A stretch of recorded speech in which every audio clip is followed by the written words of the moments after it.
So good afternoon everybody, and welcome to the experts class on meditation. Those who don't qualify as experts, get into the other room. No, this is the ones for the ongoing class. Those who have come for the very first time, they can go to the next room. Oh, you want a donation? I've got a donation for you. Very good. So today I've got a cold, so I'm going to teach this today sneezing meditation. Or in other words, that even if one is not feeling 100%, still it's a very good time to meditate. In other words, if you are feeling a bit off colour, sick, with a fever or with all sorts of other stuff, that doesn't mean you shouldn't meditate. In fact, it's one of the best things you could possibly do when one is sick, is actually to start focusing on the body, to relax it, to make it peaceful, and to see if that body can sort of disappear.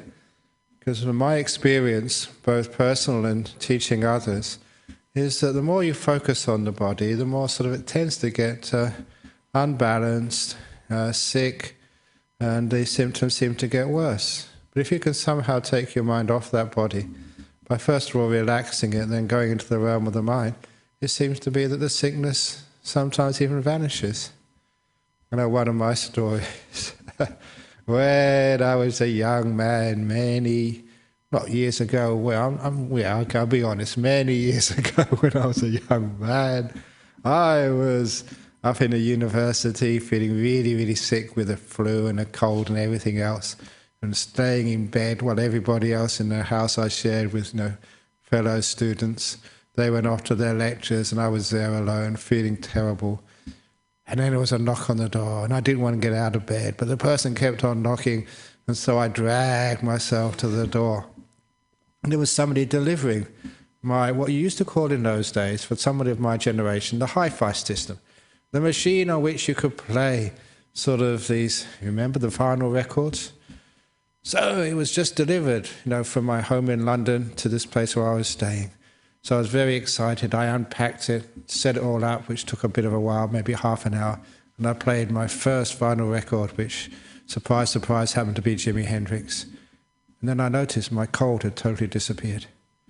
Before, I was sneezing, runny eyes, runny nose, and just taking your mind off it and doing something you liked, it disappeared. So I know that somebody brought me some medicine earlier to get rid of the cold I just developed today. If this doesn't work, please get me Jimi Hendrix.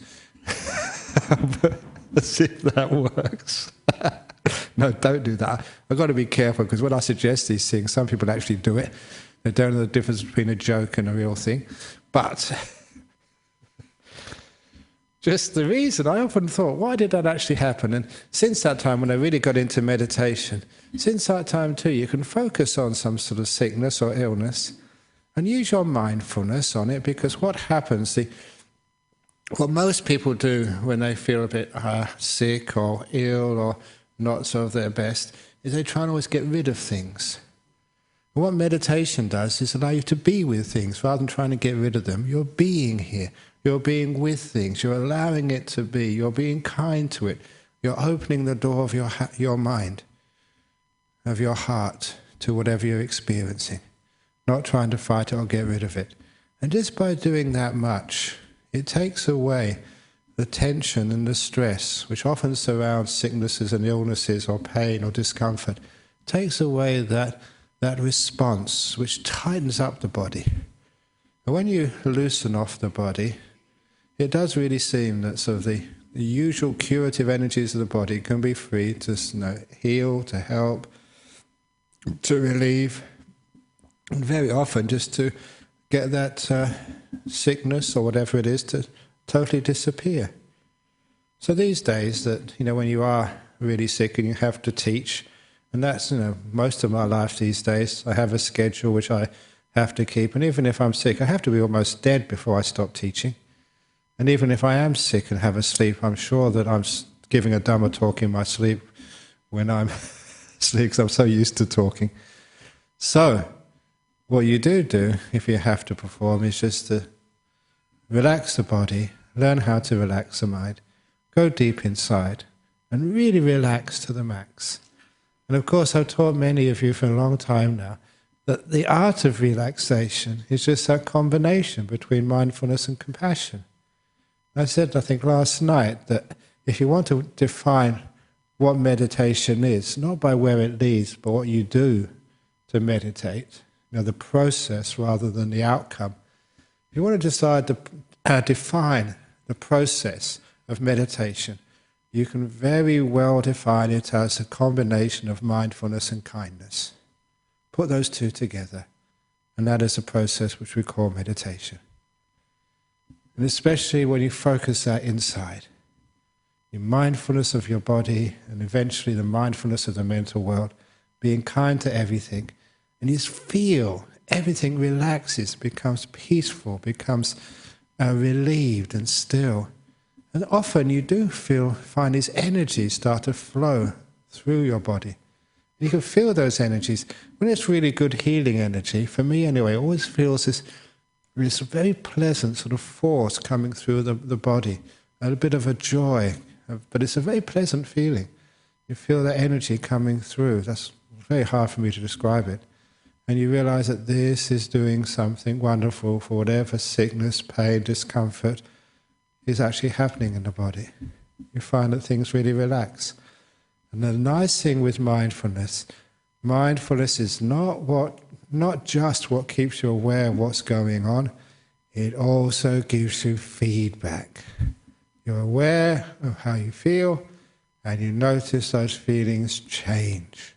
You get feedback to see whether the body is relaxing and getting healthier, whether the mind is getting healthier. You feel this. And one classic example I remember, when I had to do this, I was visiting, I think, Canberra for the first time, giving a series of talks there. And I had some very nice hosts, but they decided to take me on a tour of the area around Canberra. They picked me up in the morning, and those of you who've been to Canberra, the coldest city in the whole of Australia. At least that's what it feels like. And I got a cold, and as the day was going on, you were getting worse and worse and worse and worse. And they got lost, they couldn't find their way back. And I was supposed to give a talk about 7 o'clock or 7:30, I can't remember when. I only got to the temple, I was supposed to give a talk about 10 minutes beforehand. I'd been out since about 7 o'clock in the morning. No shower, no cup of tea, nothing. And I thought, this is going to be a really bad talk. And it was. I started giving the talk, and I was sneezing. And when you've got a really bad cold, your eyes are watering, and all this stuff is coming out from your nose. And it's not air. It's all this liquid stuff, and you have to keep interrupting your talk to wipe it off with the tissues, and you feel really bad. And there's maybe, I think in those days, maybe 100 people, 150 people had come trying to listen to your talk. And it really was a bad talk. You couldn't keep your attention on what you were talking about. You had to keep on sneezing. And after 15 minutes, and because when I'm giving a talk, you look at the audience, and when they start looking at their clock or looking down at the floor, then you know that you're in big trouble. Well, these days they start SMSing or looking to see what emails they've just got. And so I said, right, instead of doing the talk, we'll now do some meditation. And actually everyone's very happy to do that. And all it was half an hour meditation. I recall this. Half an hour meditation, and you knew if you're sick, you really have to not mess around and do it properly. So I sat down and meditated, and after half an hour I gave this really nice fluent talk, not one sneeze or cough. I remember some of the people after say, wow, your talk was good, but what was really impressive was the fact that half an hour you totally changed. You had a very, very bad cold, and then it was just gone. And that happens. You know how to do that. Because when you were meditating, you were really focusing on what was happening in your nose and your throat. Really focusing and really relaxing to the max. And you relaxed so much, half an hour, and it was gone. Now, for those of you who want to, understand like psychic powers, floating up through the air, being able to read minds and all that sort of stuff, that's not really useful. But to be able to overcome a sickness, Now that's when it's actually quite good fun. That's actually something which is useful to be able to do. So that's what I advise you to do.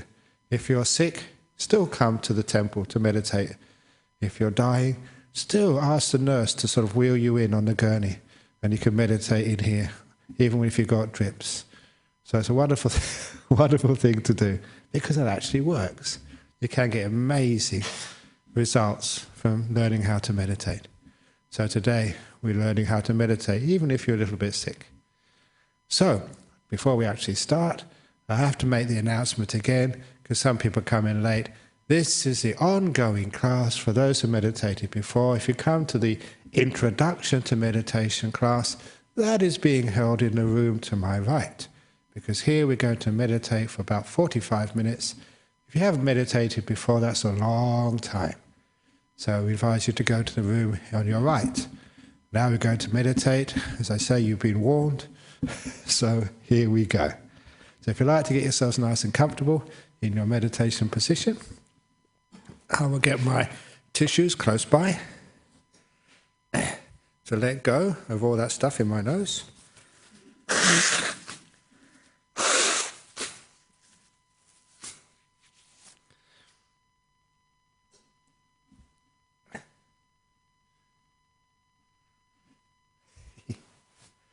And I like crossing my legs, getting my meditation posture just right. And as usual, when I first close my eyes, I don't assume that I'm in a good posture, because I need more clarity to be able to assess how I'm sitting. And that clarity doesn't come immediately. I need to allow the brain to turn away from seeing and put all of that extra attention onto my body. With my eyes closed, I can feel much more of what's going on in my body.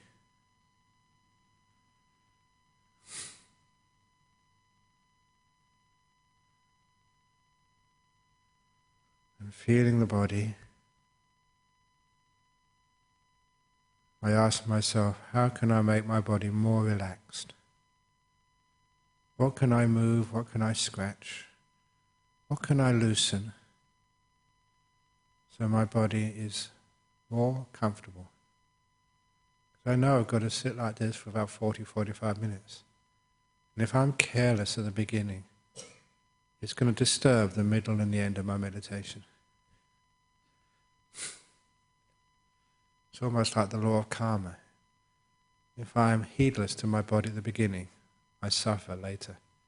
If I'm really careful when I begin meditation, that good karma to my body means my body is going to be at ease and peaceful and comfortable. So I make good body karma at the beginning by relaxing as much as I possibly can.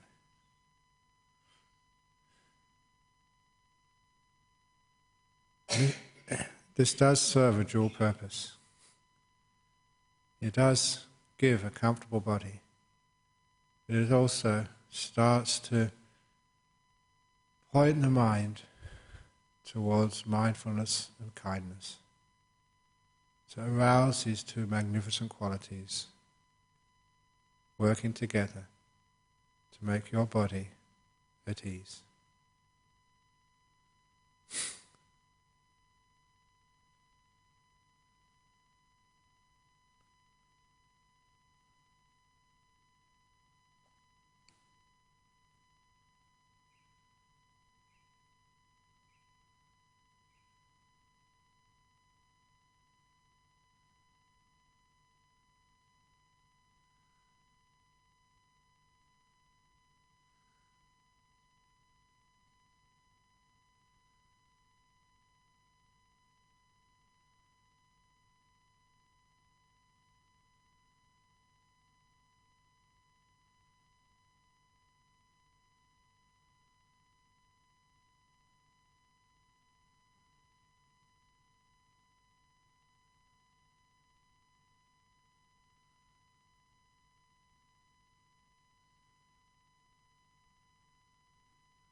Not trying to change your body, but being with your body, being kind. Having this beautiful friendship, which doesn't want to control your friend or tell your friend what to do. Just likes to stay and hang out with your friend. So your mind, hang out with your body a little while longer.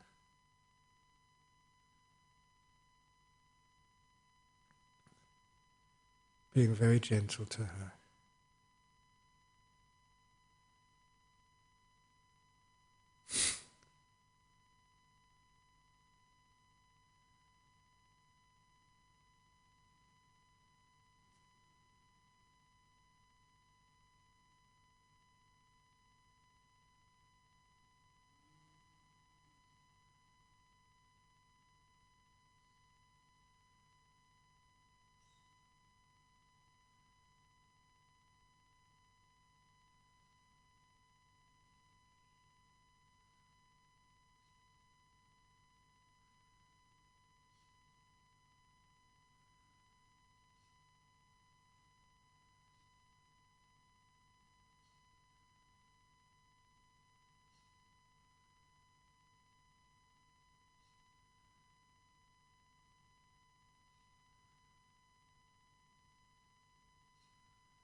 When the body is really relaxed, you can deliberately let it go with an intention. Now I will not be concerned with my body. Now I will focus on my mental world. As you focus on your mental world, you try and relax with whatever's happening now.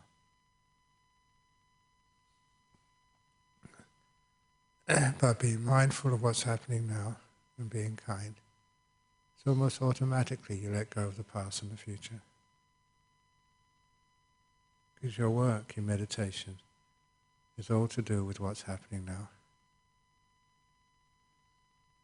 Being at peace, being kind, being gentle with this moment.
Just getting close to the end of meditation now.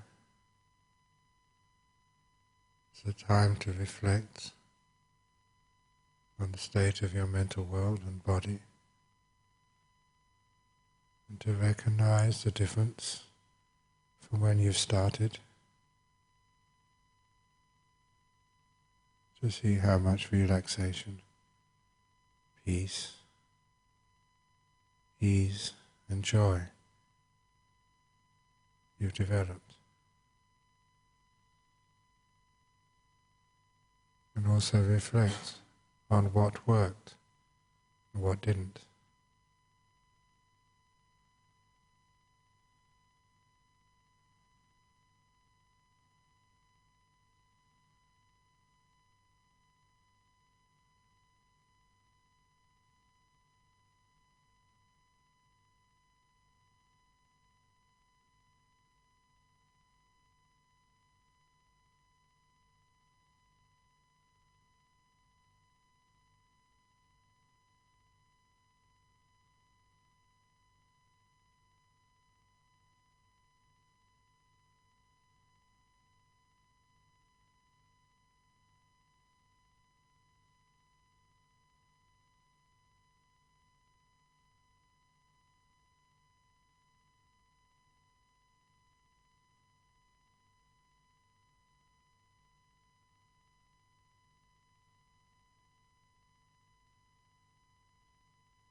We'll now ring the gong 3 times.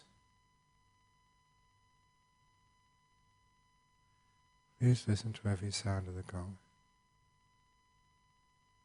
At the end of the 3rd ringing, come out from your meditation.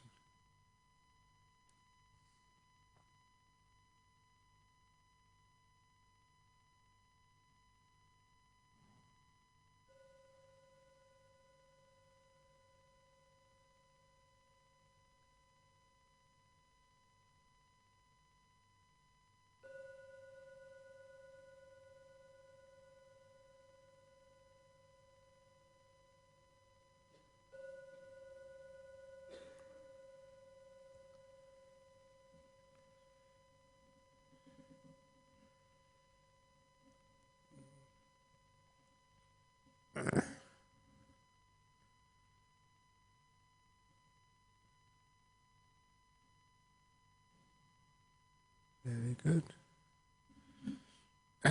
So we don't have the laptop with the questions from overseas. So I hope you enjoyed that meditation. Is there any questions from the floor this afternoon? Very often this is broadcast live. I'm not quite sure if it is this afternoon. But anyhow, there's an opportunity now to ask some questions about your meditation. Anyone wish to ask a question about the meditation? There's no extra charge. It's all for free. So what I was mentioning today was the basic idea of learning how to make peace, be kind and be gentle with your meditation. To be able to do that is learning how to relax. When the mind relaxes, it becomes still. It's in that stillness that power can arise. You can see what happens when people aren't still. And it's so noisy and disturbing. But when people are still, everything is nice and quiet. And quietness, especially inside the mind. Sometimes life is so irritating. Maybe if you can close the doors, you go out, please. No, that's very good. Very good. So sometimes it's like your mind always thinking backwards and forwards. It's just like this terrible sound inside the ears which you can't get away from. But by learning how to close the doors, in other words, to let go, until you can't hear anything, you can't feel anything, but everything disappears and becomes really peaceful and still. It's just so pleasant. It's just like you've been in a noisy place all day, or your neighbours have been having a party, and then suddenly they turn off the noise and everything gets calm and peaceful. It's a great joy. It's important to realize the joy of peace. If we'd realize the joy of peace more and more, then the mind would incline towards peace more and more. It's just the nature of things. Whatever you enjoy, that is what your mind, your attention inclines towards. And if it inclines towards thinking, because it enjoys thinking, you won't be able to stop thinking. But if it knows the pleasure of peace, you can really touch that pleasure of peace, you know it well, then you don't have to tell the mind to be peaceful. You'll just want to be peaceful. Just like those of you who have dogs. You get the leash out, the dog knows straight away it's going for a walk and will incline towards that.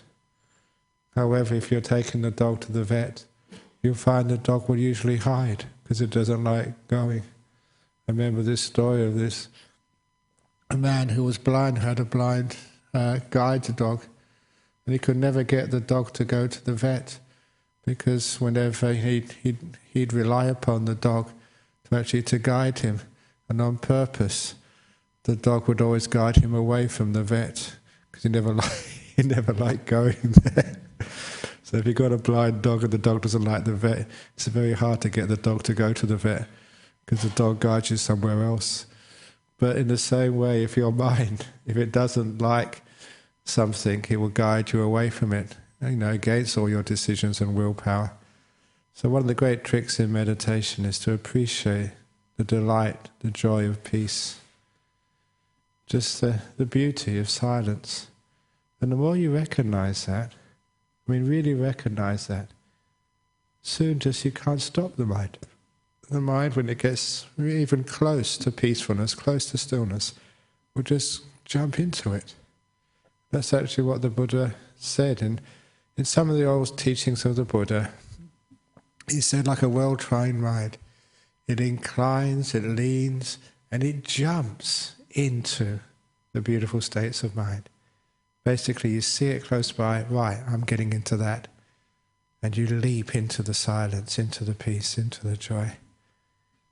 That's only when you really appreciate just the pleasure, the benefit, the health benefits, the mental benefits of just a peaceful mind. So I know that sometimes people who meditate have trouble stilling the mind, and they just work so hard. Just using willpower, it's not the way to go in meditation. That just leaves you more stressed out and more frustrated. Please remember that the thing which works in meditation is wisdom power, not willpower. So at the end of the meditation, when you are a little bit peaceful, really learn how to appreciate the pleasure of peace, the joy of stillness.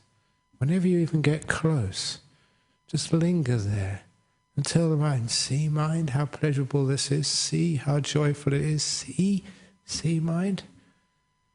And then by telling yourself that over and over and over again, the mind will learn, oh yeah, she's right, this is a nice place to hang out. Which means the next time you even get close to peacefulness, the mind will recognize it and just leap into it. Not because you tell it to, just because the mind is used to this wonderful happiness and pleasure of peace. And you can't stop it, you can't resist it. Your mind just goes into it all by itself. That's what happens when you train the mind. My mind has been so well trained over many years, you get a little bit of peace, I can't stop it. Off it goes. That's why it's quite tough coming out of meditation today. I was almost having an argument in my mind. Come on, you've got to get out because you've got to wind things up for everyone. I don't want to go. I'm having fun. I said, but you've got to get out. People have been meditating for about 40, 50 minutes. If they do a bit longer, they'll be hurting. But no, I want to stay. So that was what my mind was like today. So eventually you guys won. I'm too compassionate. Otherwise you'll still be meditating here. Or maybe I would, and maybe you'd have left by the time I come out. But anyway, that's what happens. The mind just enjoys itself. When you understand that meditation is when the mind really enjoys itself in peace and stillness, then you really get into the meditation. You just can't stop yourself. You're just sitting here having a great time. So that's what meditation really is. So, anyone got any questions or comments yet? Going. going. Okay, God. If you do have any questions, I know we used to do this a long time ago, but it stopped. You can always write them down on a piece of paper and leave them on the little bench here before the meditation session so that your questions are anonymous. And even though that, many of you are members of our Buddha Society, and when you joined I've got records of your handwriting, I promise I will not compare the sort of the question and find out who wrote it. It will truly be anonymous. Because that means you can ask a question and you won't feel embarrassed. I don't know why people feel embarrassed about asking questions. And I don't feel embarrassed about answering them. So I don't see why you should be embarrassed about asking them. But anyway, if you have a question about meditation in the next weeks, piece of paper and just leave it on here. And then you can feel very happy. You've got your question answered and you're not really embarrassed. Okay. So we can now maybe just finish off. And then I can have a good sneeze. So let's just pay respects to Buddha Dhamma Sangha.